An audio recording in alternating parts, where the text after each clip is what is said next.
Hormuz প্রণালী বন্ধের অনুমোদন দিয়েছে ইরানের পার্লামেন্ট।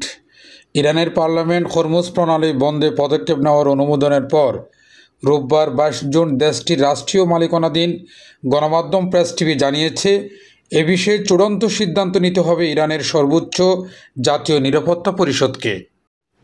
প্রেস টিভির বরাত দিয়ে সংবাদ মাধ্যম আল আরাবিয়া জানিয়েছে, বিশ্বব্যাপী তেল ও গ্যাসের চাহিদার প্রায় 20% যেই প্রণালী দিয়ে প্রবাহিত হয়, সেই প্রণালীটি বন্ধ করার সিদ্ধান্ত এখনও চূড়ান্ত হয়নি। ইরানি আইন প্রণেতা এবং বিপ্লবী গার্ড কমান্ডার ইসমাইল কোশারি রোববার ইয়াং জার্নালিস্ট ক্লাবকে বলেন, এমন পদক্ষেপের বিষয়টি এজেন্ডায় আছে এবং যখন প্রয়োজন হবে তখনই কার্যকর করা হবে। মার্কিন জ্বালানি তথ্য প্রশাসনের মতে বিশ্বব্যাপী তেল ব্যবহারের প্রায় 20% এই প্রণালী দিয়ে সরবরাহ করা হয়। 1980 থেকে 1988 সালের মধ্যে ইরান ইরাক সংঘাতের সময় উভয় দেশে উপসাগরের বাণিজ্যিক জাহাজগুলোকে লক্ষ্যবস্তু করেছিল, যা ট্যাঙ্কার যুদ্ধ নামে পরিচিত। কিন্তু হরমুজ কখনোই সম্পূর্ণরূপে বন্ধ ছিল না। 2019 সালে ডোনাল্ড ট্রাম্পের প্রথম মেয়াদের সময় ইরান ও যুক্তরাষ্ট্রের মধ্যে তীব্র উত্তেজনার মধ্যে সংযুক্ত আরব আমিরাতের ফুজাইরা উপকূলের কাছে 4টি জাহাজে হামলা চালানো হয়েছিল। ওয়াশিংটন এই ঘটনার জন্য তেহরানকে দায়ী করে, কিন্তু ইরান অভিযোগ অস্বীকার করেছিল। সংঘাতের মধ্যে চাপ প্রয়োগের জন্য জাহাজ চলাচলের পথে আক্রমণ দীর্ঘদিন ধরে হয়ে আসছে। গাজায় যুদ্ধ শুরু হওয়ার পর থেকে ইয়েমেনের হুতিরা আরব উপদ্বীপের অপর প্রান্তে লোহিত সাগরের প্রবেশপথ বাব আল মানদেব প্রণালীর আশপাশে জাহাজগুলোতে আক্রমণ করে আসছে। যদিও হুতিদের অভিযান বিশ্বব্যাপী বাণিজ্যিক প্রভাবিত করেছে, তবুও জাহাজগুলো আফ্রিকার চারপাশে যাত্রা করে লোহিত সাগর এড়াতে পারে। এটি একটি দীর্ঘ কিন্তু নিরাপদ যাত্রা। তবে হরমুজ অতিক্রম না করে উপসাগর থেকে সমুদ্রপথে কিছু পাঠানোর কোনো উপায় নেই।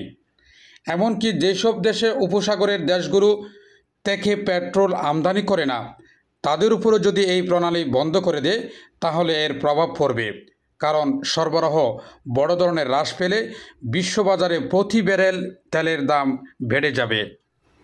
ইরান ইসরায়েলের মধ্যে সংঘাত শুরু হওয়ার পর থেকে আলোচনার কেন্দ্রবিন্দুতে পরিণত হয়ে উঠেছে হরমুজ প্রণালী।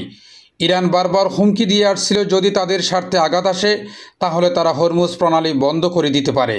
যদিও চলমান সংঘাত 9 দিনে গড়ালেও ইরান এই প্রণালী নিয়ে এখনও পর্যন্ত তেমন কোনো তৎপরতা দেখায়নি। তবে গতকাল ইরানের পারমাণবিক স্থাপনা যুক্তরাষ্ট্রের সরাসরি হামলার কারণে হরমুজ প্রণালী বন্ধের শঙ্কা আরও জোরালো হয়েছে।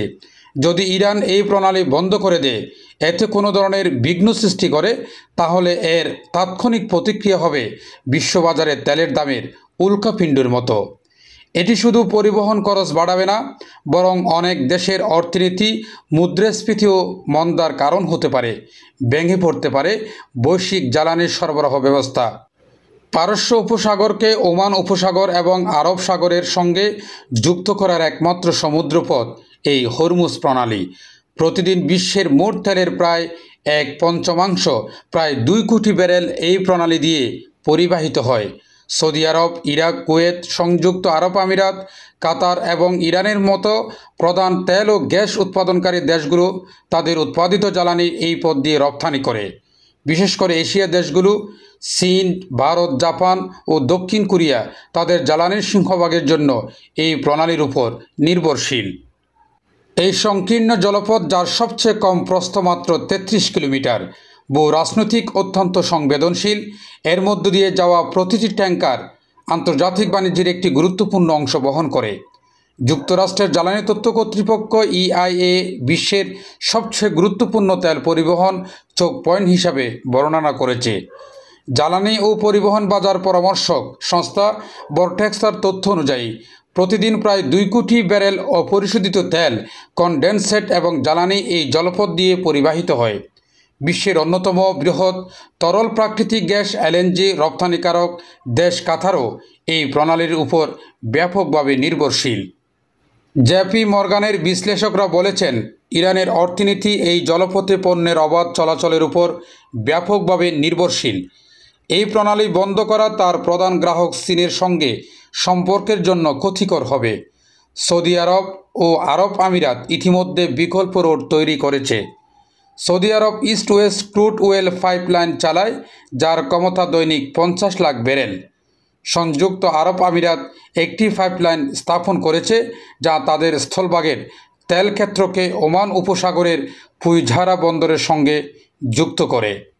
ইআইয়ের হিসাব অনুযায়ী হরমুজ প্রণালীতে বিঘ্ন ঘটলে দৈনিক প্রায় 26 লাখ ব্যারেল তেল বিকল্প পথে পরিবহন সম্ভব। Purbadhara desk news.